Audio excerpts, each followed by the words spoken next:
Spags, I went to bed last night before everything transpired at the Oscars, but apparently it was quite an eventful evening. If you're to judge it solely based on meme content, the Will Smith, Chris Rock situation on the Oscars might be the most important moment of our generation. We're going to talk about that and, of course, tie it back to the NFL. We're also going to catch up on some NFL news. Tom Brady to Miami rumors denied by Miami Dolphins head coach Mike McDaniel. So we'll dig into that. And we're also going to shop around for some division winners over on DraftKings Sportsbook to see which guys are popping up the most, or which teams, rather, are the ones that are gaining the most from this offseason. So a lot for you to catch up on. So let's hit this intro.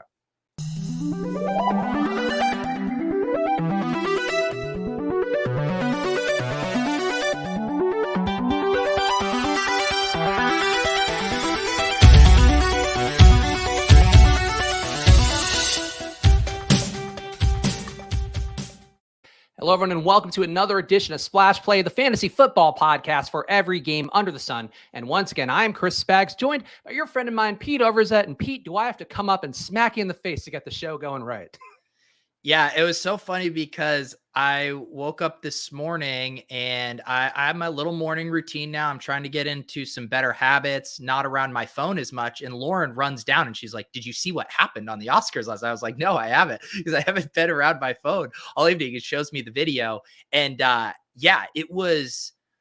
So here's what I want to talk about with you, because it does seem like the debate now is raging on of there are still some people who think this was fake. Obviously people, and I assume the consensus is it's real, but before I give kind of my take on why it's so confusing, do you have any seeds of doubt that it could be a staged bit?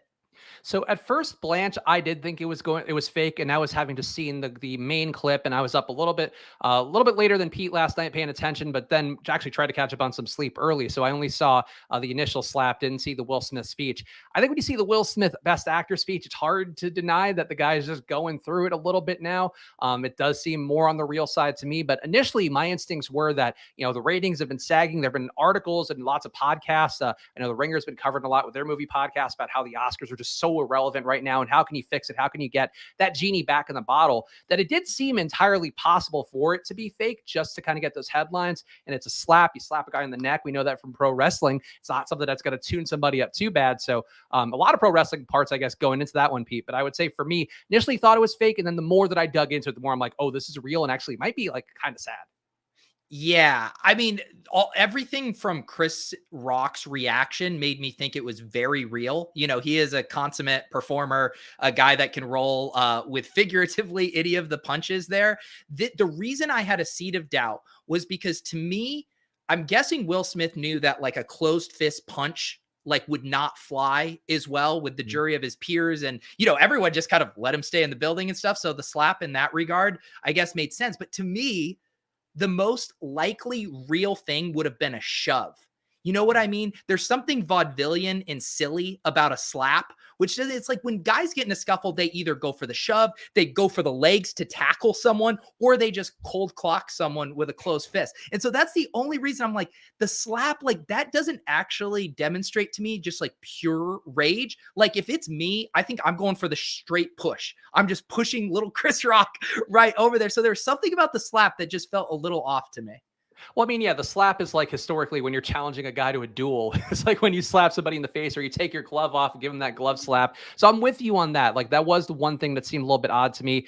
The part that makes it seem real is like, and this is, I think, the part where I feel, we talk a good amount about mental health in the show. It's certainly an important part to consider with our NFL players, with whatever parts of life you are. If you're going through something tough, mental health, very important to keep tabs on and just be a part of your regular process. With Will Smith, like he has been getting shit on social media for years, because I guess he and Jada Pinkett Smith are in an open relationship, or they had their Rocky patch, whatever the case may be. There's rumors about Will Smith's sexuality over the course of years. I think one of my friends sent the text, talking about this, and was like, "Oh, that cuck Will Smith." It's like, that's just how he's been referred to for the last 5 years of his life. And for him, he was a minus money favorite to win Best Actor. You have that going on, and that you're getting piled on social media. I'm sure he's got, his ears up a little bit more than the average person. it's just one of those spots where it's like, this man got pushed too far. And it's, it's always a thing that breaks somebody that's like not the obvious one. It's not somebody really being mean to Jada Pinkett Smith. Like, I'm sure that Chris Rock didn't know about whatever alopecia condition or all that. He's just making a joke about a 25-year-old movie. And it's like, that's what set Will Smith over the edge. It was like, this is enough. I'm tired of being disrespected on my coronation night. The encapsulation of all the work he's put in as an actor. And it's just tough because like that is certainly going to mar it. And I think it wouldn't surprise me if you saw Will Smith like get help or something for this one, because like that was a real bare emotional display, I think, from a guy who was literally pushed to the edge of the cliff. Yeah. I mean, it's fascinating just from a perspective of how Will Smith views himself, and knowing that he could essentially get away with that, to where you don't even have to think about all the interactions in our lives where we get upset or we get frustrated. We just have to silently stew about it because we know there would be massive ramifications and consequences if we were to act on our rage. And here's he in the biggest stage imaginable and just no qualms about publicly assaulting someone. If anything, it was like a heat check moment for Will Smith. And he kind of passed it, right? Like no one escorted him out. He was just able to stay. People were making excuses with it. His publicist, huddled with him on how to apparently alter his acceptance speech. And then he was trying to weave it in as some kind of justification with the King Richard stuff, which was really bizarre. I think he's just a weird dude in general. And probably one of those moments where it's like, okay, Will Smith, you maybe are a little too big for your britches if you think you can get away with something like this. And we've seen that with like the Tom Cruises before, where like you just get so famous at a certain point, you're so insulated from the real world, where like, Will Smith and his kids, I'm not gonna drag any of his other family members into this conversation out of fear that Will Smith will pop into my home in Philadelphia and smack me around, tune me up like he did back in his Fresh Prince of Bel-Air days. But I would say, like as DFSX is saying in the chat, like I applaud Chris Rock the most out of anything, because I think he knows the guy who was grinding, who was coming up during the days of like stand-up comedy, back when stand-up comedy would be rough, and you'd say some stuff that's like out there in a way where like you just can't get away with now, even as a comedian. And that sucks. I think it's certainly been one of the best places for First Amendment practicing and putting it into really play in a major way. But Chris Rock is like one of these dudes who's been doing this for a while, and he took that with aplomb. Like I think he missed one beat where he's doing the next transition to the documentary award they're going to do next. Besides that, though, like he stood there, took it, didn't escalate it. Like I think Chris Rock deserves a lot of credit for this one, even if I don't know what the reaction is to the Chris Rock side. Like I'm assuming he's getting piled on for being mean to Jada Pinkett or whatever, and kind of pushing it to this point. But like he stood there and took his beating like a man, or whatever that slap was, and just kept going on with the show. And I feel like as a performer, like that's the thing you want to see more than anything. Yeah, he did handle it about as perfectly as possible. There was one moment there when I was watching it back where it seemed like he might have slipped. Did you catch the part where he was like, he kind of hesitated. He's like, I could say, or I could, like, it was almost like he had some little quip or something to pile on. And he was like, you know what? I am just going to let this sit, which I think from a PR move was by far the right move. It's like you made the joke, maybe you crossed the line, but if you want to end up on the right side in the court of public opinion, it's just handling this with as much grace as you could. And I think he ultimately did that. And yeah, I can't even imagine the varying emotions from being physically stunned from getting slapped. Like that just takes anyone back to realizing, I think they should be thankful that they had Chris Rock hosting, because I think there's some other hosts that would have been like, what the fuck, or just walked off the stage, or not have handled that in a way that the fact that we're discussing it could have been a bit shows how well he handled it. Because if it would have spiraled out of control, I think it would have been even more clear. So yeah, I thought he handled it pretty well. And man, yeah, a tough spot for him for sure. What if Chris Rock were to like break down in tears and run off the stage like, oh, like that would have been an incredibly viral moment, even more so. Silas pointing out Chris Rock didn't write the joke as writers did. Tough when your writers throw you under the bus, as I'm sure happens to us all the time on this show as well. But I do feel like that's the only thing that could have been funnier, is if Chris Rock like completely like pansied his way off the stage and ran away. Besides that, though, like that in terms of pure entertainment value, as well as like a man standing his ground, I think Chris Rock did probably the best he could. But Pete, let's transition over to the NFL part of this, because I know people, we talk about everything on this show. This is the water cooler moment of all water cooler moments. Like I have not seen a thing pop up my social media timeline quite like this one. But we have to tie it back to the NFL, Pete. I know you had some ideas. I have one that I think ties to our NFL news we're going to talk about in a second. But which NFL guys do you think would be the most likely to reenact this one? Just that bubbled up rage that comes out in a beautiful explosion of a viral moment. Like it's not likely to happen, but if it were to happen, who would it happen to? Yeah. And it's interesting too, because there's kind of, there's the on the field stuff, right? Where we know that these guys can lose their temper just like within the field of play, like they're, smashing themselves into each other. So it's natural that tempers could flare. But I was almost thinking of this on where could this happen outside of the football field, where just two guys encountered each other. And because there was so much back history there, that this could lead to it. And I mean, the one candidate to me who jumped out as someone as a hothead who I could see flying off the handle would be Michael Thomas. We've seen him stew. We've seen him say lots of things publicly. Could you not see, Michael Thomas, go by Sean Payton in a locker room or maybe someone from the front office there and get into heated words? And I don't know if he'd go full on slap mode, but I could see a shove from Michael Thomas to Sean Payton. Michael Thomas is big enough where I imagine him more like lifting the person up by their collar and holding them up against the wall. But I give you that. He does have that hothead one. I'll go with one that I don't think people would think of very much at all. But how about this? Imagine this scenario. NFL honors. We do have a segment where Bill Belichick decides he's going to give a speech up top. And then somehow he makes some dig at Tom Brady and how the Patriots' success was all him and Tom Brady was just a cog in that. I feel like that's a spot where Tom Brady would walk up and smack him in the face. Like that is a man who I think has similar, insular, isolated from the world kind of ways, been doing this for long enough that you just don't hang out with real people enough to know that, like, yeah, sometimes it's not the right move to smack somebody in the face. I feel like that's where, to me, there you go, DFS Texas saying Belichick and Brady. I think that's the one where it's like there's a lot of pent up things. We know it kind of ended with some acrimony, even though most of them, for the most part, they've said the right things. Tom Brady didn't mention the Patriots at first in a social media post, which made a lot of New England people angry. I feel like that's the one where even the fact that Brady's being rumored to go to an AFC East team, like there's enough hostility there where it's like, I think he could give Bill Belichick one, and Bill Belichick would take it in the chops and just stare him down, or maybe even throw blows. Like if I want to see anybody get slapped, it's Bill Belichick, just to see what the fallout from that would be. It's funny because I was thinking through this one too and how it could potentially go down. And I came to the conclusion that I can't envision Belichick starting a physical thing, but I could see him doing something that spurred Brady into flying off the handle. And, say it was something like they were playing each other. Maybe we have a Patriots Bucks game and there's a cheap shot on Brady. And then after the game, Belichick goes over to maybe try to smooth things over with Brady, says hi to him after the game. They exchange words. Brady's not, happy with Belichick's excuse for what happened. And then you get the Brady shove there. But I can't imagine Belichick being the physical instigator in a conflict.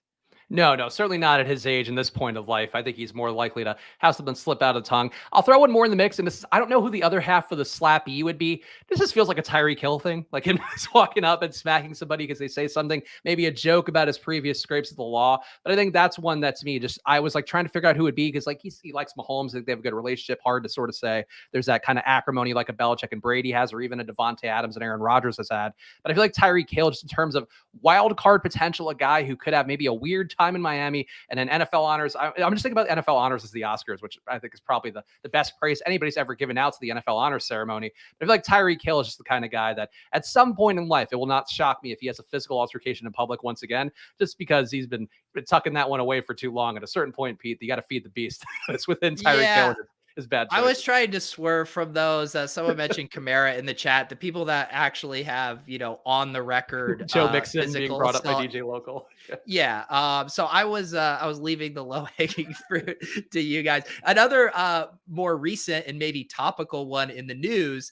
Ronald Jones escapes, Bruce Arians' grip in Tampa Bay. Of course, Bruce Arians, not a fan of Ronald Jones, whether it was the boneheaded mistakes or whatever, but just perpetually in that doghouse. And Rojo's been kind of a calm and cool character, but you got to imagine some resentment building, lingering underneath the surface. So who knows? Maybe you get a little Chiefs Bucks game there. Ronald Jones has a big touchdown and goes over to the Tampa Bay bench, putting his chest in Arians' face. Maybe something a little like that. Maybe Rojo finally explodes and has had enough.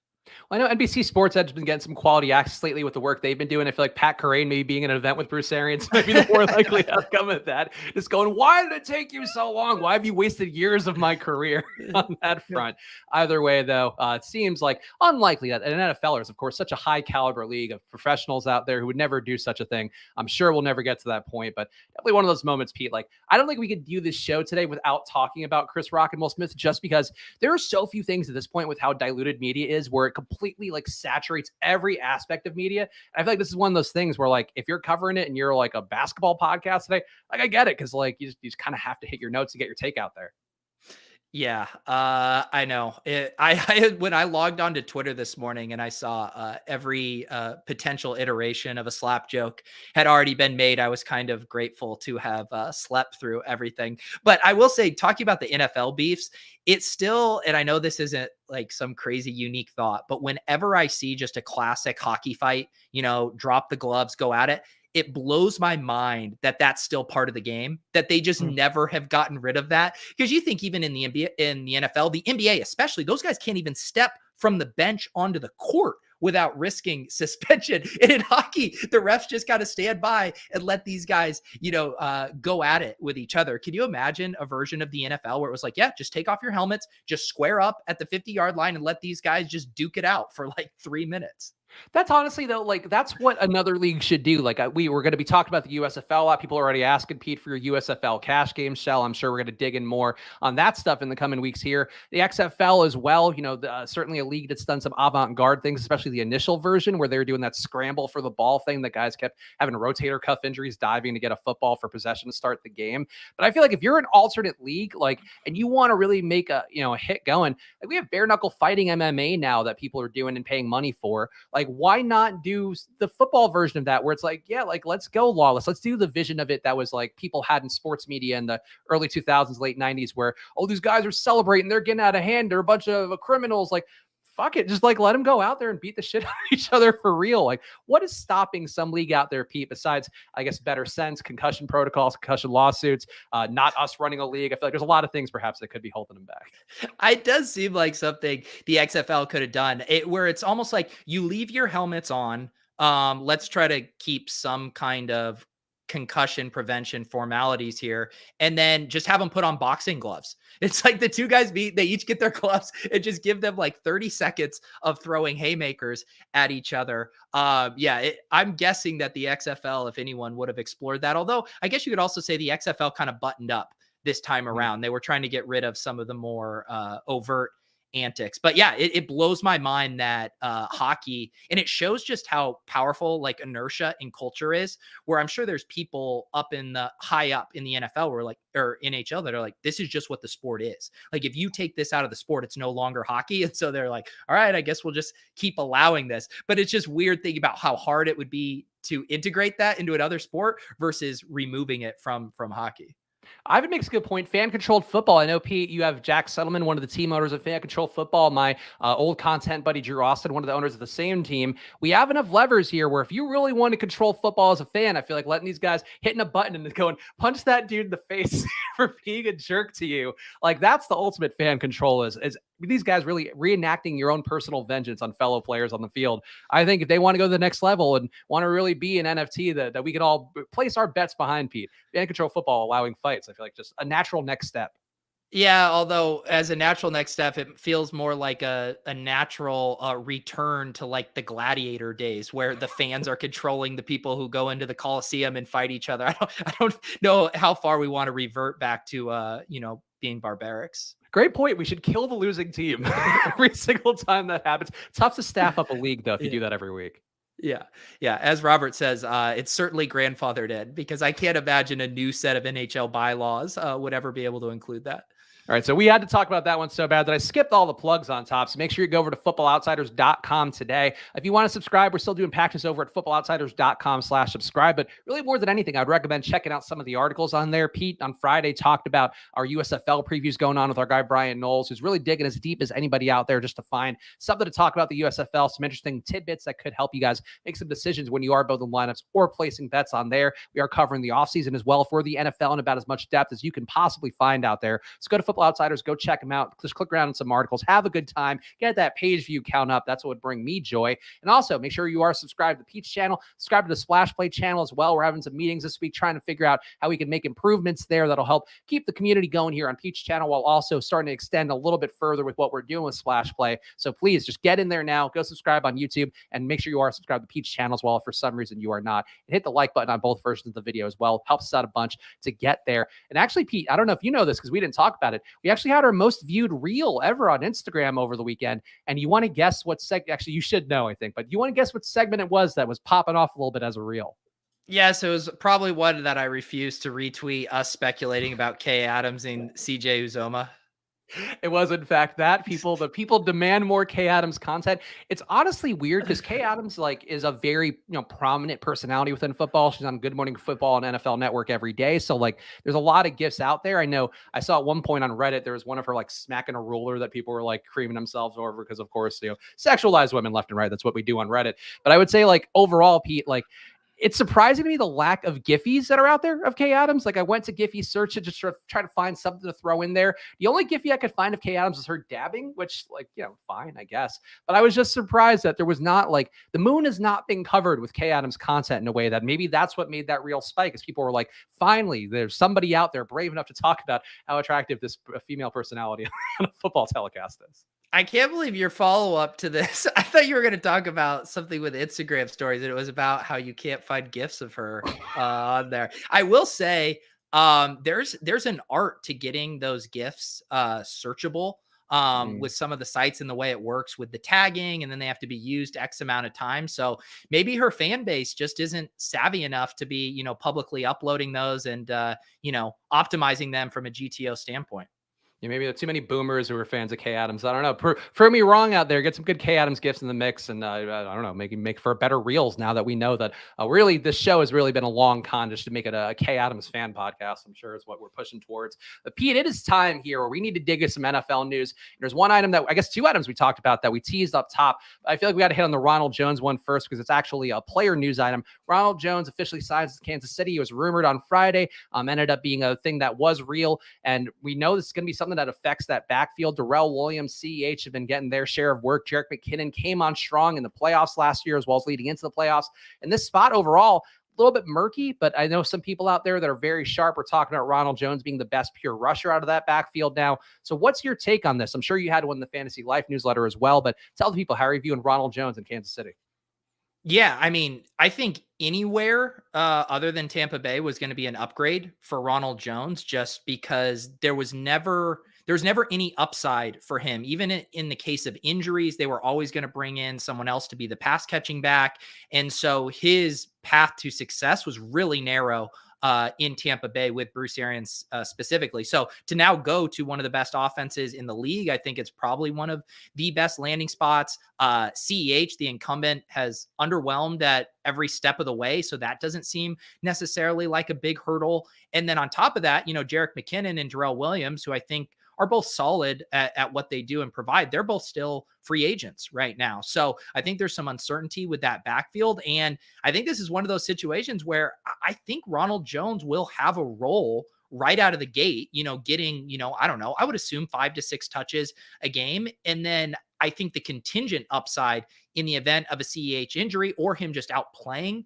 CEH, I think there's some pretty big upside there. And, there was a couple off seasons ago where, Ronald Jones was very publicly working on his pass catching chops and stuff like that. I think there's also the risk that certain teams pigeonhole you into a role. And so who knows, maybe the Chiefs aren't willing to pigeonhole him as just this interior rusher. Maybe they're willing to give him a shot with a more robust, workhorse role. So I don't know. I think there's lots of paths to upside here. And I grabbed him in one of my underdog super flex drafts the other day. And yeah, I'm excited to start sprinkling him in. I think he's the perfect, 0 RB candidate this year. Yeah, far be it from me to throw a USC alum under the bus after I made Pete draft Sam Darnold on Friday's show. But I do feel like that seeing Ronald Jones in a nice spot, I don't have the confidence that he's going to for sure seize this role. I think it's going to, if anything, lead to more competition with CEH, and maybe CEH finally becomes the back that he was in his first game ever and probably never in a game after that. But I feel like with Ronald Jones overall, like I think you got to love the upside here and the potential for him to land in that role. And I'd agree with you. Like, I guess the question I would have, because you are definitely more in teams studying the ADPs and all of that, how are you feeling like his ADP goes up now? Because I think there could quickly be a point where it's a little bit too high. And unless you're doing a slow draft like I am, stuck in the big board slow draft forever. But I feel like if you're doing that, super flex draft, I would worry that Ronald Jones goes a little bit too high right now. That doesn't properly reflect some of the risk profile he has of just not getting those touches in the way that people are hoping he gets. Yeah, I mean, I think if it was a different player other than Ronald Jones, I'm trying to think if I could come up with a good example of on a player who might get steamed more, but people just do not like Ronald Jones. Like Ronald Jones has almost been a bit within the ship chasing universe just because he was Pat's favorite player, but he normally, by most people, is reviled as an asset. You hear Tube Sox say couldn't do it with Brady in the box. He's toast. Like this reflects how most people think about Ronald Jones. But I think for people who actually look at his, size, speed metrics and see what an explosive runner he is, he's always been very talented and was, drafted accordingly as well coming out of that draft class. So I don't know. I think that it's probably less likely he gets steamed super hard just because people don't love him as a player. On the flip side, people also are feeling pretty burned by CEH. So maybe there is kind of the public kind of taking sides. Hey, if I'm having to draft CH in the 6th and 7th, or I can get Ronald Jones in the 12th and 13th, well, just give me Ronald Jones. So I guess it'll depend ultimately how people feel about CH, because you could spin it both ways, right? You could say, oh, it's Ronald Jones, so now CH has even less of a threat to take his job. So I could see that going either way. Yeah, I think that's a fair point. And also, are my breaking up for you, or are you just breaking up? Because I'm not sure if it's my Wi-Fi. You haven't broke up for me. Okay, cool. So, all right. So yeah, it was just got a little bit robot-y, but for not too bad there. I just wasn't sure if it's my Wi-Fi being wonky here for whatever reason. Yeah, I would say for me, like I think with Ronald Jones, the issue is probably more in that Tampa Bay situation. Like he's like numerically, like if you were to look at some of the grades out there, like he's always been a decent pass protector. So I think the ding on him that he was kind of not as good of a pass protector, and that's why they went with more Fournette out there. It's certainly the guy who's running more routes overall, was being used that pass catching back. Same thing for Gio for stretches. But I think you come in with a clean slate and the chance to kind of earn your way back and not deal with some of those dings that he had getting a lot of run as a rookie. Like that's the kind of stuff that, NFL wise, like as a coach, they hold those crosses to bear forever. Whereas you go to a new spot, they're bringing you in with some equity, some contract money behind it. They give you a chance that maybe you wouldn't have gotten in your previous spot. So I agree with you overall. Like it's an upgrade for Ronald Jones for sure. I would still take the lower ADP between him and CEH. Like if you're seeing Jones go early and CEH hangs on around, I'd probably go CEH's way. But overall, potential there for Ronald Jones to finally live up to the potential a lot of people wanted for him. And Pete, some rumors I talked about earlier, the New England area media, and again, boots to the ground, Pete, I'm sure you're hearing this debated a lot, but Dale Arnold, a stalwart of, I think, WEEI out there, or at least one of the networks, they're all the same to me, honestly. I've never really listened, but I know these guys exist, was saying he heard that Tom Brady was forcing his way south to Miami. Miami head coach Mike McDaniel actually had to deny it in a press conference, said that was fake news. But there were rumors as well that Brady had perhaps wanted to go to Miami and then backed off of it because of the Brian Flores situation, the lawsuits that were going on around that, his unfair treatment relative to his head coaching job for Miami. But do you think there's any smoke here, Pete? And I guess I'll ask you the question, if you had to give it a percentage, what chance is there that Tom Brady, let's not even say Miami, that he just isn't playing in Tampa Bay this year? In Tampa Bay this year, I think it has to be pretty low. I would say like a sub 5% chance. Yeah, I mean, yeah, as far as that rumor, I mean, I remember that rumor back at the time, and I feel like we've seen enough breadcrumbs to confirm that there was some interest there. I mean, we know from the Brian Flores, lawsuit that the owner was hoping he would go tamper with talking with Tom Brady, which would have actually have put Flores in risk of a fine. So I feel like we have enough dots to connect that there was some interest level there. How close it was to happening, though, I think could probably be debated. Yeah, I would say if you're Mike McDaniel, it would also be kind of a bad look to come in and tell Tua, like, I'm going to get the most out of you and I'm going to do everything I can for you. And then you bring in Tom Brady, and then you have to assume he knows on some level and wouldn't put his full ass out there to that extent. At the same token, though, if you're the Dolphins and you can get to Tom Brady, he wants to force his way out and he maybe isn't seeing the solve that he hoped for with Bruce Arians or whatever disaccord that they had last year, I think there's still a chance it happens. So I would probably go closer to a 10% chance instead of 5%. But I think we're just kind of really dealing with a very microscopic potential here for something to happen, and really unlikely one. But if he does go back there, that Belichick Brady slap, I think, goes up a few more potential odds there. And one other news item, Pete, and you might have a few others that I might have missed in terms of free agency signings that happened over the weekend. But the Lions going to be the hard knocks team this year. I have one prediction. I think Dan Campbell, America is going to fall in love with Dan Campbell, at least as meme content, maybe not in terms of his coaching aptitude. Though I would point out he did go for it on fourth downs at a rate last year that show he might be a smarter coach than people would realize, just embracing that volatility, embracing the aggressiveness that we talk about a lot in my day job at Edge Sports. But how are you feeling about the Lions being the hard knocks team? I feel like you could literally put any team in there. People will watch it just because it gives you that sort of foreplay for football that everybody's looking for. Yeah, I do agree that Dan Campbell he'll probably end up being the star of Hard Knocks just because of the sound bites we'll get and him in full on hardo mode. So I'm sure we'll get some good stuff there. On the whole, the Lions, have to be one of the least exciting teams that you would actually want, to peel behind the curtains during the preseason. So that's a little bit of a bummer. And in general, I think I've gotten a little jaded on Hard Knocks these past few years just because there hasn't been much to it. I feel like I'm right now, I'm finally catching up on Drive to Survive, the F1 documentary, and the way they're able to kind of mine that for all of the relationships and the power plays and all of the different dynamics in the sport, and then weave that into the actual races. It just made me actually wish that Hard Knocks had more meat to it from a narrative perspective. And so I'm not hopeful that the Lions will deliver on it, but yeah, maybe Dan Campbell can carry the show on his back. Can we talk about F1 for a second? Because F1 Yeah. really came up on me real fast, no pun intended. Like, I didn't know that this was so big of a thing. Now there's F1 DFS. Our pal Justin Freeman, I saw, took down just shy of 5 figures playing F1 DFS with some of the Run the Sims tools. If you are out there looking for an edge, go use that promo code Pete over at Run the Sims to help yourself out with that one. But I feel like overall, like, this came out of nowhere in a way where I think it's the timing too. Like, Sunday mornings, that seem to be when most of the races are. So, like, that's filling that NFL gap a little bit. But overall, like, I don't get why F1's that popular, I guess, besides that documentary, and I haven't watched it. So I feel completely blind to this going on in a way that makes me feel out of touch. And that hurts me deep inside because I pride myself on being in touch.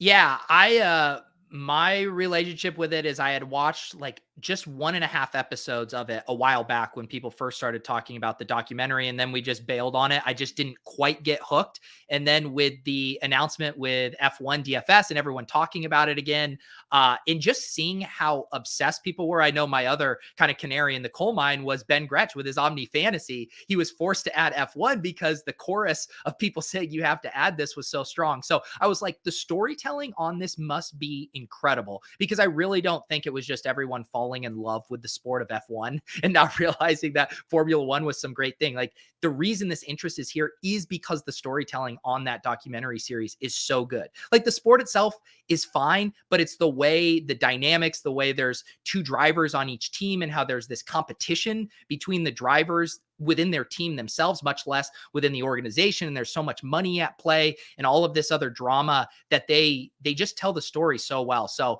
I give massive credit to, I know Formula One paired up to produce that with Netflix, but I don't know who's kind of behind the scenes there with laying out that show and the narrative work that's done. But man, probably the best piece of sports marketing you'll ever see.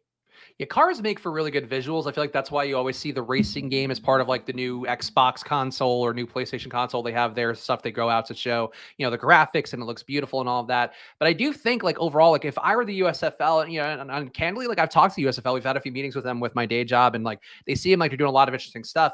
But I think if you were a new league, besides, letting the players fight to the death, I suppose, with, as we pitched earlier, would just be really covering it in a reality TV fashion that like lets people invest in these characters. Like, if you combined this F1 thing or like a Last Chance U with like an upstart football league, like, that starts to feel real to me. And I think, DFS is great. I think they all should have DFS. They should all have betting. They should all be heavily invested in those markets and making sure that you have good data to feel good about, as well as a news flow. But I think that's like a part that if you want to reach the mainstreams, it just takes, having that push and getting there. And it can happen so fast. Like, F1's obviously been popular in other countries for years and years and years, but all it takes is us Americans being like, oh, cool, good, nice documentary, and everybody watches it. And then you hear about it more, and just that's the way it goes. Like, I don't know why a league doesn't do that. You should be half sports league, half production company, and that's like where the money is anyway. It's just the TV rights and all that stuff. So that's one thing that's missing to me, that I'm kind of baffled, that hopefully it makes people do it, but I'm baffled nobody's thought of that here, because F1 seems to have nailed it completely. Yeah, and I'm glad you mentioned Last Chance U, because I think that's what I would want Hard Knocks to be. And I realize with NFL and just where the incentives lie, that some of these teams and high profile players aren't willing to let, camera crews that much into their life. But you just mentioned the USFL. Like, there's no reason that you couldn't have one player on each team, be profiled through an 8-episode miniseries, following like what's their back history, how did they get signed, what's it like practicing, some behind the scenes stuff. And because all it takes for any of this stuff, the reason people are watching F1 now is because they feel invested in knowing those characters from that show. And that would happen with the USFL as well. And even when I watch Hard Knocks with Lauren, she'll often ask about the guy that ends up getting cut because she got to know him during the show. So it's like, if you can get people to invest in those storylines and those characters, you can bring in eyeballs to the sport itself. So yeah, I think these upstart organizations should be just way leaning into the storytelling, because that's all they ultimately have to really bring in new people. Yeah, I think that's it. And you could get behind people. You can sort of myth build, and ultimately what drives TV ratings is star power. Like, yeah, sports and good games is going to be an important part. But if you build these guys up into superstars, or even like, influencer level superstars where they have these compelling stories, there's a lot of good stories too with the USFL, like guys who probably are leaving their full-time job or even taking a leave of absence just to have a shot at their, reclaiming football glory. Or just guys who are like fun, and they're going to be more fun in this league because the defense won't be quite as good. There's a lot of ways they could do it, in an interesting way. So that'd be my suggestion out there for any leagues that might be listening. And maybe the XFL will be the one that does it with The Rock and his production company. But I think that's going to be something where this F1 part is going to lead to some trends. And Dagus Max in the chat saying, next time Spags is a kid, we got to pump racquetball DFS. I will say then, Pete, this one might be on you for having a child next, because I don't think I will ever have another one. I think we've seen enough here, barring one slipping past the goalie once more. I always wonder how that trajectory works for people when they're deciding on their second kid. It's like, now's probably not the time to ask you whether you plan on having a second kid, because it sounds like I know the answer as of right now. I mean, the thing is, like, so this is a weird part, and I think the parents will know this out there. Like, the mom's brain erases, like, over the course of this period, like, they forget, like, how terrible it was and how much they hated pregnancy. And then, like, the hormones kick in, and they're like, yeah, like, Alex has told me, like, I miss being pregnant. I'm like, I was fucking with you all of those 10 months. And I could tell you, you were not missing being pregnant at all. And, like, yeah, like, I still would like to have a little girl. I think that'd be cute. If it's a little boy, if, like, I got that already. I got one of those. I don't need two of those. But a little girl would be nice to have. I just don't think it's worth the risk profile. And I don't think it's worth Alex suffering and then being like, oh, I knew I shouldn't do it. It's like, fuck you. You're the one that backed off here. So I won't back off. And if it does happen, Pete, it'll be me being roped in, and then, I don't know, maybe having my semen stolen overnight into my sleep. The classic Spags, almost about to stick the landing, and then we have a sharp turn. I was just going to say, the way you come around is, the engagement dries up a bit. Luka's not pulling in quite the page views he was before. And you're like, look to Alex and you're like, all right, we need another one of these guys for the gram. Yeah, one more crack at the wheel here. And they could do a kid podcast together. And then that's the thing we'll do. Child splash play with my kids and Pete's kids. And then that's how that's generational wealth, Pete. It's the content generational wealth. I would never let my future kids hang out with your kids. That seems like too much of a liability. They're going to come home saying filthy words and, oh, Uncle Spags taught me that one. I was like, I bet he did. I am vaguely concerned that Luka's one of his first words will be an F-bomb, because I'm trying to pare it down a little bit, but look, you gotta talk how you talk. Kids need to adjust. They need to know that's a daddy word. That's not a Luka word. That's what we have to get yeah. I don't need my 2-year-old, searching Kay Adams gifts on his iPad. All right. I won't go any further for the sake of you. FF Doom, though, summing it up well. Ouch. That is, in fact, quite a big ouch. Pete, my closest friend who doesn't want to be my friend. Yeah. You weren't necessarily rushing to ask me to be Luka's godfather either. So I feel like we're in good shape. Well, Pete, I gave it to one of my best friends from high school, who is in fact a man of color. So I think it's rude of you to even attempt to impugn upon that. I hate that the way you framed it as if wokeness was your number one goal in assigning Luka's godfather. God damn it, Spags. It's one of my buddies. I think it's important. Representation is important. Speaking of, no other NFL free to see items, right? You, Pete. Wait, hang on. So were you guys really sitting around and being like, men of color are underrepresented in the white godfather sphere, and we are setting out to rectify this? No, it's more like, I feel the area of outside of Philadelphia, the suburbs that we're in, not enough people of color for me, who grew up in the South Bronx, that I think added a lot of important lessons to me and my growth process, despite the fact that I probably wore FUBU longer than I should have as a teen growing up. But I would say, like, I think it's important for him to know that there was more than just a bunch of fucking white people around. So that was more it. Not, but I guess, maybe in Godfathers as well. It's important. Representation is very important. Legible says, "Sup, party people Monday." Yeah, you wonder what's going on. We're once again on a fantasy football podcast navigating very difficult societal issues. So it would be a splash play without that. And we're gonna fix them all one Godfather at a time.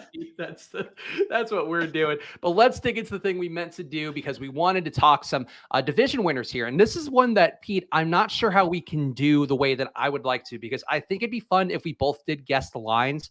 I didn't do this like the Bill Simmons way, where like Cousin Sal, I think, gathers them up in advance, and also I have some doubts that Bill Simmons and Cousin Sal are actually living up to the title of that one. I feel like they're cheating from time to time. But we do want to check in on these teams and see where their offseason futures odds are, especially for division winners, because that tends to be the best barometer of a team's movements. The just smaller pool to compete for rather than Super Bowl odds or even conference winner odds. But I feel like we can go one by one here, Pete. And do you want to guess the lines, or should I try to guess the lines and not like look at the things? I won't cheat, but it's just hard because they're literally all right here on the page. Well, I think I should be the one to guess because I made sure not to look, and I am legitimately confused, or not confused. I just don't have a good read on what the AFC West ones are in particular. I have what I think the order should be, but I'm really curious if it actually matches up with the betting market. So however you want to do it, but I'm not I'm coming in blind. All right, so so we'll do it that way. I'll be the shepherd here and we'll talk through it. And I'll keep it honest with myself that if there's anything that surprises me, we'll point that out. But you did put the AFC West on the thumbnail here. So first of all, let's talk about that one. Hit the like button if you can. But we're going to talk about these division odds and dig into them, starting with the AFC West. Pete, if you had to guess the order here, and I guess if you wanted to try to guess the lines themselves, these are all plus money bets because that's just how this works. But if you had to guess the order, let's start there. What would it be for you in the AFC West? Yeah, so what I think it should be and what I think it is Chiefs with the shortest odds as the favorites, followed by the Chargers, followed by, this one's so hard deciding between Broncos and Raiders. I think it should probably be Broncos and then Raiders. Okay, so you're close here. It is Chiefs bringing it up, though not minus money. There actually are a couple of these that are minus money. Chiefs are plus one, well, plus one something, Pete. If you had to guess what the Chiefs are at plus one something, what would that be? 175. Plus 160, so you're pretty close. The Chargers, though, and Broncos are tied for number two. Wow. Guess their odds. I'm going to guess they're at both plus 275. Plus 250. You're okay. You're right in the wheelhouse at these. So this is not too bad. We're acquitting ourselves well here. The last place is going to be the Vegas Raiders. What do you think their odds are? I can't imagine that they're that much behind the Broncos. So I'll say plus 325. They are actually much further behind, plus 600. Oh, wow. Okay. So this is the biggest, things for me are the market continues to value the Broncos much higher than the Chiefs. I mean, we saw the Broncos with better Super Bowl odds than the Chargers even before they got Russell Wilson. And then I guess I view the Broncos and Raiders as much closer. I do think the Devontae Adams addition and how solid Derek Carr has played, I think they're going to be really solid too. And I think for the Broncos too, with Russ Wilson, like I could see kind of a year of figuring everything out. Just some big changes there where I think you could argue that the Raiders have more continuity and that Devontae Adams could kind of slide into that offense without much trouble. So do any of those seem off to you, or do you think that it makes sense where they're all at? I would agree with you. I think the Raiders shouldn't be half the probability. And one thing to keep in mind, if you are new to betting, maybe sports betting is legal in your state for the first time, you can get in these futures markets. Important to remember that the odds are just a reflection of what a probability is, or an implied probability for the bet. And it also does include what the sports books are taking off the table. But like with plus 250 compared to plus 600, that's literally saying that it's double the likelihood of the Broncos or the Chargers to win the AFC West compared to the Raiders. I just don't think it's that high of a probability. Like I would take, out of all those bets, I feel like the bet I would take would be the Raiders just to win and somehow luck box it. Like maybe they have one of those 12-5 years, 13-4 years with the new longer schedule for them. The Chiefs have an injury. The Broncos don't quite gel. The Chargers, we've seen the Chargers play down. Certainly Brandon Staley, playing the variance game with analytics could be a thing. I think the Raiders are the best bet for that division. I do too. I mean, they finished 10-7 last year. They just got one of the best wide receivers in football. Yeah. And I mean, I'm sure Ricky thinks I'm I was going to say, Ricky thinks I'm pandering saying Raiders over Broncos, but then Ricky comes in real hot. No homerism here with Raiders, Chiefs, Chargers, Broncos. That said, I think what we're kind of arriving at is that this is a really close, tight division, and those odds probably shouldn't be as wide of a separation as there is. All right, what division do you want to go to next? You want to just go to AFC South? Okay, let's go to the AFC South. We have no minus money teams here, so keep that in mind. How would you rank these 4 teams? Yeah, this one I feel is cut and dry. I would guess maybe not cut and dry. I would say now that the Colts have Matt Ryan, that they slightly edge out the Titans as the faves, followed by the Titans, then the Jags, and then the Texans still bringing up the rear would be my guess. You nailed the order. What are the odds for the Colts and the Titans up top? And you are right that they are barely separated. Yeah, I guess I'd say both at that. Let's just say plus 160. So Colts plus 110, Titans plus 130. So both Okay. like pretty decent probability for both of them, I guess, just reflecting that the gap between them and the Jags and the Texans. But in this spot, I feel like the Colts and Titans, you get to talk to me. I think you're probably right. Like, I feel like they both feel closer to plus 150. Like, I don't have that level of confidence in the Colts. But if you remember last year, like the Colts were basically in, and that was with Carson Wentz. So I guess you could justify it there that they'd be plus 110, plus 130. If you wanted to guess, Pete, your precious Jags, Laviska Shenault, what's he getting odds wise to win the AFC South? Like you said, I'm guessing there's a pretty big gap there, but I'll say plus 350. Plus 650. So a little bit worse than you might have. Okay. Yeah, not a big buy-in on Doug Peterson. The Texans, Pete, we are talking a gigantic fall off here. What are their chances to win the AFC South? Plus 1,800. Plus 2,200. Okay. Wow. So that would be, in terms of chances of them to win the AFC South, DraftKings thinks a 4% chance. You know what? I would say if I were a betting man and a futures betting man, I wouldn't mind taking stabs on Texans and Jags, with the thesis being I think the Titans and Colts aren't super strong, teams as far as like they're head and shoulders the best. That division feels wide open. And you have 2 rookie quarterbacks who showed some, I guess you can argue that Lawrence had a pretty rough year, but Davis Mills was solid. You can see those type of quarterbacks taking a second-year leap, having those rookies quarterbacks on that rookie contract is big for team building. So I know we've all clowned on the Jags offseason stuff, but I mean, those odds on the Texans specifically, I kind of like that one at what did you say? Plus 2,200?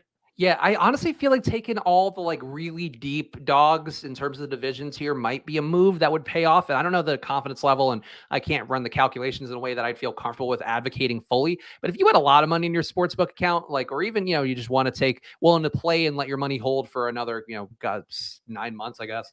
I would say that, taking some of these bets, the long bets here, one of them I think has a shot to win. And speaking of, let's move to AFC East, Pete.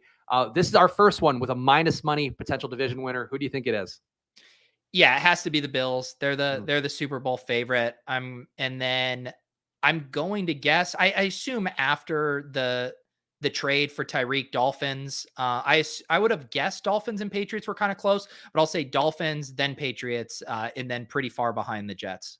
So it is in fact the Bills are number 1 at minus money. How much minus money do you think they are, Pete?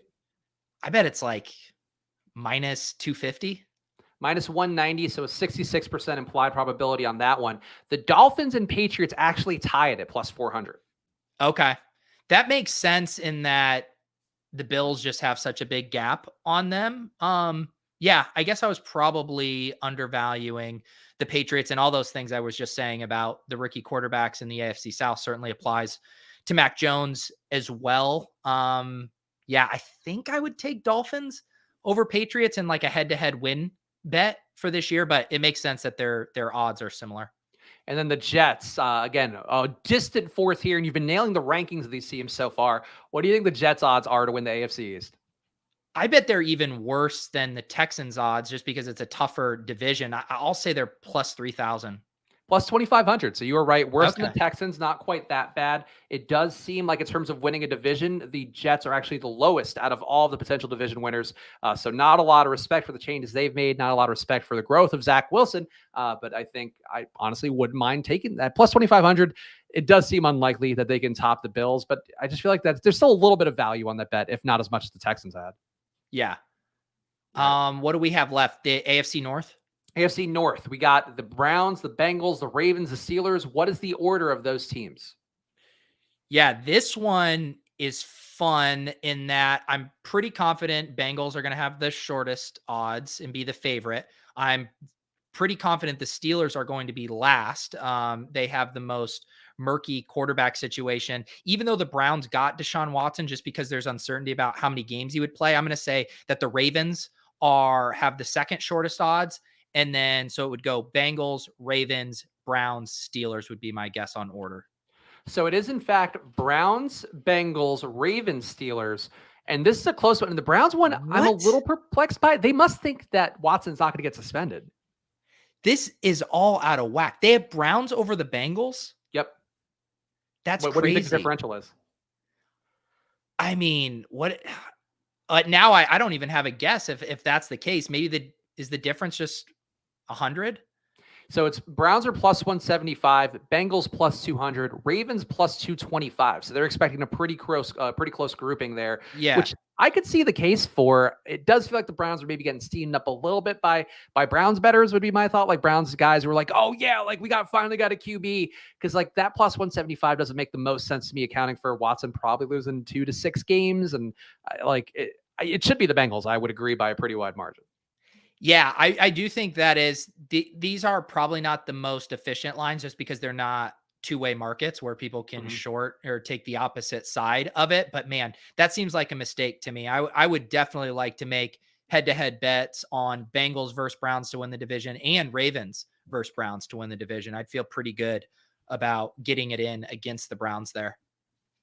Yeah, I'm with you on that one. And the Browns, again, as Pete mentions there, I think that's actually a pretty good point to keep in mind, that not the most efficient markets, and certainly, DraftKings Sportsbook, American sportsbooks overall, going to be a little less efficient than some of the international ones. So keep that in mind as we talk through this, but still a decent barometer of what to expect. And then we have one more. Actually, no, we covered all the AFC divisions now. Do we want to save the NFC for another day? Because this actually did take a good amount of time. I don't know. We can I'm hit it having though. fun with it. Let's hit it because we'll probably draft on Friday again. Let's keep rolling with it. All right, so the NFC South. Let's start there. We talked about Tom Brady. This is another minus money division, Pete. I'll give you that little hint / spoiler. What do you think the order is for the NFC South division odds on DraftKings Sportsbook? Yeah, this one obviously is easy with the Bucks being the big time favorites, and then I think you could probably make pretty convincing arguments to order these in any other direction, but I will guess that it goes Bucks, then the Saints, then the Panthers, and then the Falcons would be bringing up the rear would be my guess. I think you've nailed all these besides the Cleveland one. It is, in fact, Bucks, Saints, Panthers, Falcons. The Bucks, Pete, I think are actually, they might be the biggest minus money division winner overall. So clearly a buy-in here on Tom Brady being back and not getting traded anywhere. What do you think the Bucks odds are to win the NFC South? It has to be high. Remind me what the Bills were, did you say? The Bills were minus 190. I bet the Bucks are minus 250. The Bucks are minus 280. So you're right alongside that one. A drop off to the Saints, but maybe not as bad odds for the Saints as you would think. What do you think the Saints are at? I bet the Saints are, what I think they should be is probably like plus 350, but how you just set that up makes me think that they're like plus 190. No, they're plus 400. So you were right the first time there. I'm surprised here relative to these last two. The Panthers and the Falcons, both over plus 1,000. The Panthers are at plus 1,100.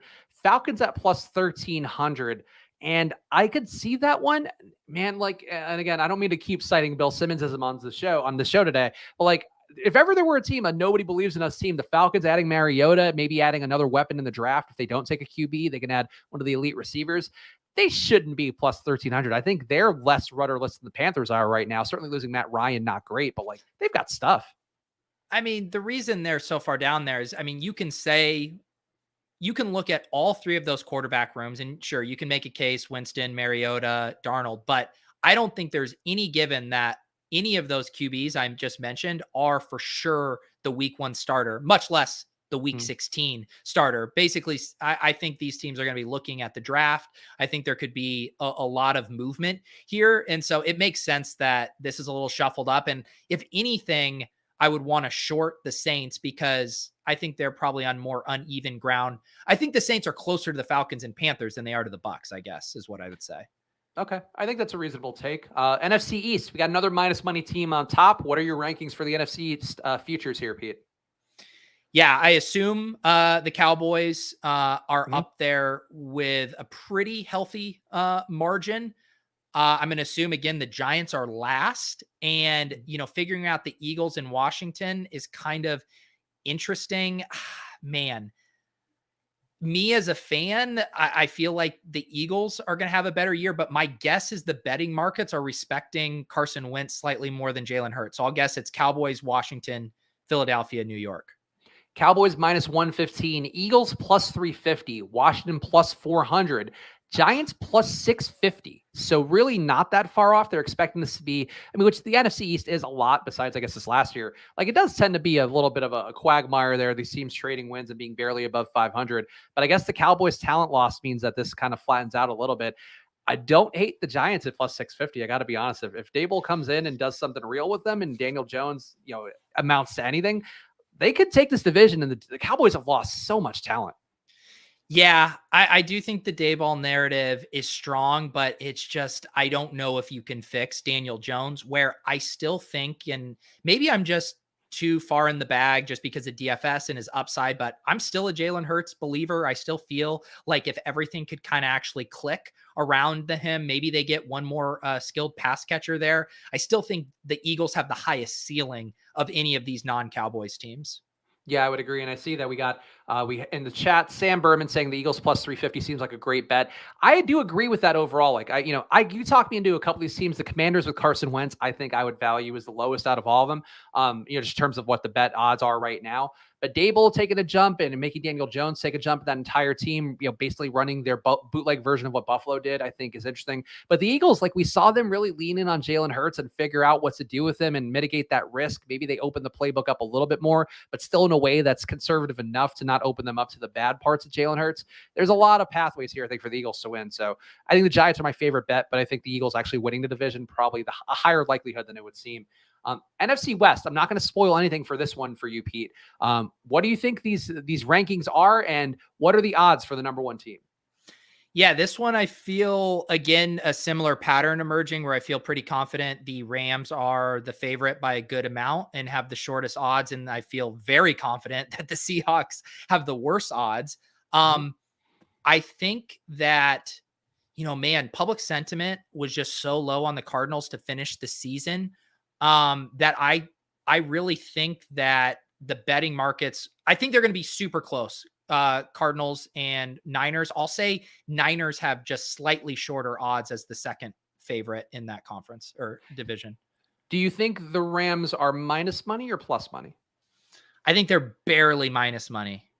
So the Rams are plus 150, which surprises me a good amount here. I guess maybe some questions about Allen Robinson being the fill-in for the guys they've lost.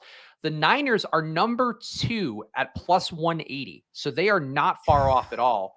And then the Cardinals are number 3 at plus 300. So within range, I think all your takes about the Cardinals were spot on. The Rams and Niners are basically like a coin toss, it looks like. And I could see that one, but it kind of feels like the Niners are maybe a little bit overvalued, would be my thought. That was my thought too. Trust me. I want Trey Lance to be a thing more than anyone else in the world, but it almost feels like we're just baking in this assumption that he is going to be what we want him to be. And we still need a lot more information to know that's the case, where it's like, I know what Kyler Murray is. I know what he can bring. I feel like it's more of a schematic thing as far as playing to his strengths. I blame more of their woes on, Kingsbury and how he's, handled the offense. So yeah, when you ran through those, to me, I thought like, there's a little meat on the bone on the Rams there. I'm surprised that they aren't minus money. And then I would definitely be looking to bet the Cardinals as kind of my preferred, I guess, quote unquote, dark horse winner of the division. Yeah, I think it's an interesting division there overall. And I would probably, I guess, out of all these bets, I would take the Rams, I think, overall, just because they are plus money and it feels like they are closer to a minus money team. But I do think, as people are saying in the chat, Max saying in the chat, the Cardinals, good shot to start 8-0 and crash as they always do. I don't even know if they have that 8-0 start in them this year. Like, I feel like there's so much disharmony. It seems like Kyler might not even be getting paid this offseason, which is not great. I feel like they could be in for a season from hell next year where they actually, like, look, I don't like the Seahawks at plus 1,400 either, but I think the Cardinals plus 300 with the value you're not getting there, I think that might be the worst bet in the division. Yeah, I think I'm a little less bearish on them as you. I still think the talent's there. I think Kyler is a top NFL quarterback, and I do think it's more like tweaking some things around than really having to blow things up. So I still have faith that the Cardinals can be a strong team. And our last division to cover here, and we're going to check in on these a few times throughout the year, but obviously going to be one of the more fertile times right now with all the offseason moves. NFC North. So I don't want to spoil this one for you either. What are your rankings here, and what do you think the number one team's odds are? So this is gonna be a heat check for me because I feel like this one is very cut and dry. It from how I think they're gonna be. Now, I actually think the Packers and Vikings should be closer than I'm guessing they are, but my guess is it's Packers in a tier of their own, Vikings in a tier of their own, Bears in a tier of their own, Lions in a tier of their own. Okay, I will give you that you are correct about that. So what are the Packers odds? I will guess that because the reason when we were looking at Super Bowl odds a few weeks ago, and it was right after the Adams trade, and it was blowing my mind that they were still top 5 to win the Super Bowl. So my guess is that they're minus 200 to win this division just based on how confident they were. You are very good at this game. I minus 175 for the Packers. What are the Vikings then as a number 2 team? Right. And I think that they should be at like plus 100, plus 125. My guess is that the betting markets are down on them and they're at like plus 325. You were so close. Plus 275 for the Vikings. The Bears then bringing up the third place spot, plus 800. And the Lions, the Hard Knocks team, Pete, next year. What do you think their odds are to win the NFC North? They got to be in that Texans range there. I'll say plus 2,600. Plus 1,200. Oh, wow. Where's this bullishness for the Lions? I mean, it makes for a better Hard Knocks, you would hope, but definitely a buy-in there. I think maybe a little bit of a pricing discount on the chance that the Packers fall apart without Devontae Adams, and maybe Aaron Rodgers does some of his weird nonsense, and that's how that goes. But plus 1,200 feels like that to me kind of screams like the Lions could be close to a 500 team according to the odds, which I don't know that I'm buying into that, but I like the potential, especially for Josh Reynolds who's coming back on a 2-year deal. Yeah, part of me is like, I wish, like, if I were getting Texans level odds on them, I feel like that would be a good bet just because of how down I am on the Packers. I do think if I were to make a single bet, it would be on the Vikings at that money, just because I do think the continuity they're going to have. And they play shootouts with the Packers. Like they hang with them. And now the Packers, I just think the Packers are so overvalued right now, and that the market is underweighting Devontae Adams' impact on this team and this offense. I think it's massive, and I think they're really going to struggle without him. Yeah, I think overall, a lot of this offseason stuff has both cemented the importance of pass catchers while kind of shitting on the importance of them at the same time. And I don't know what they do for a number one receiver who's going to be as efficient as Devontae Adams were. And both GA and Silas making some good points in the chat. GA saying the Lions are a Hard Knocks buff. Yeah, that probably makes them a more public team than they would be otherwise. And Silas saying could be an interesting little Pythagorean theorem play here with the win-loss totals, but the Lions had a ton of one-score losses, so I guess you can make the case that the Lions were better than we thought, which seems crazy to say, Pete, given the utter lack of talent they had. But we've talked about Dan Campbell, like even earlier in the show. He didn't do a bad job, especially when you consider what the persona of Dan Campbell is, which is basically a human Monster Energy drink. Yeah, I mean, what we really need is the Packers quarterback and the Lions pass catchers. I mean, getting DJ Chark and TJ Hawkinson with Aaron Rodgers. Now we're starting to cook. Yeah, so there we go. Hopefully that was an interesting run through this for you guys out there, and we'll check in on it later on in the offseason, I'm sure, or really whenever we have a slow show schedule, Pete, we might touch on these futures one more time. But I enjoy checking in on these, and I feel like it is an interesting insight into what everybody's viewing about these teams right now, and some surprises out there besides, I guess, the Texans, which is not a surprise to anybody at all. Pete, what are your plugs here? What's coming up for you show-wise this week, other than us coming back on Friday and doing a splash play with a best ball draft at 2:30 Eastern? Yeah, just got the normal schedule this week. Club Top Shot on Tuesday. Brian and I doing lulls on Wednesday afternoons now. We got ship chasing Wednesday evenings. And then, Splash Play back on Friday. We'll get those drafts going. I've been slowly entering more of the slow super flex drafts on Underdog, and I'm just feeling that slow crawl until the NFL draft, and then I'm just spending every waking minute drafting best ball teams. So I'm enjoying the process. I have to say, I don't love the slow ones because of the fact that I could feel some people milking the clock in the hopes they get information during that time period. And it's like, look, I get you can't get to it right away, but like, I feel like in a slow draft, there should just be like a handshake agreement, a gentleman's agreement, or a gentle ladies agreement with everybody who's in those drafts. So just get it done when you get a chance. Like, don't wait, don't milk the entire 8 hours, because I don't feel like I should be in this draft that I've been in now for a month, Pete. Yeah, I am sympathetic to that. I never sit on the clock. That's like, it's just when I get a notification or I wake up and I'm on the clock, I make my pick. I think people doing that, I appreciate the hustle. I appreciate the edge grinding. And I do agree there's probably a minuscule edge in doing that. But I think it's pretty much completely worthless in the aggregate. And if you're just upsetting your league mates, and as an ambassador of Slow Draft Nation, I'm trying to bring more people into the slow draft fold. And it's people that sit on the clock that make my job as head of PR for Slow Draft Nation very difficult, because I don't know what to say to people like you that are like, some guy sitting on my clock trying to get one little piece of Jerick McKinnon free agency news before he makes his pick. And I am sympathetic to that. Yeah, it's not my favorite, but still a lot of fun playing on Underdog as always. And we'll be back on Friday doing that best ball super flex draft on Underdog. So get in there now. Use the promo code SPLASH, double your deposit up to $100 over on Underdog. Also, make sure that you're going over to Football Outsiders again. You don't have to subscribe right now, but it'd be great if you did. We'll have some interesting USFL stuff coming up. Just check the news here. A lot of interesting articles, a lot of interesting kind of listicle type articles where they're bringing that Football Outsiders analytics into kind of, the content, biteable kind of content, snackable content is what we call it, in a way that I'm happy with what they're doing. I think you guys will be too. And you'll definitely get a little bit of an edge of an information analysis here, overload over the next few months and weeks. So make sure you are going over to Football Outsiders and checking that out. Subscribe to the Peach channel, subscribe to the Splash Play channel. Again, lots of exciting stuff coming to both those things in the coming weeks and months. We'll see you guys again on Friday. So enjoy your weeks and bye.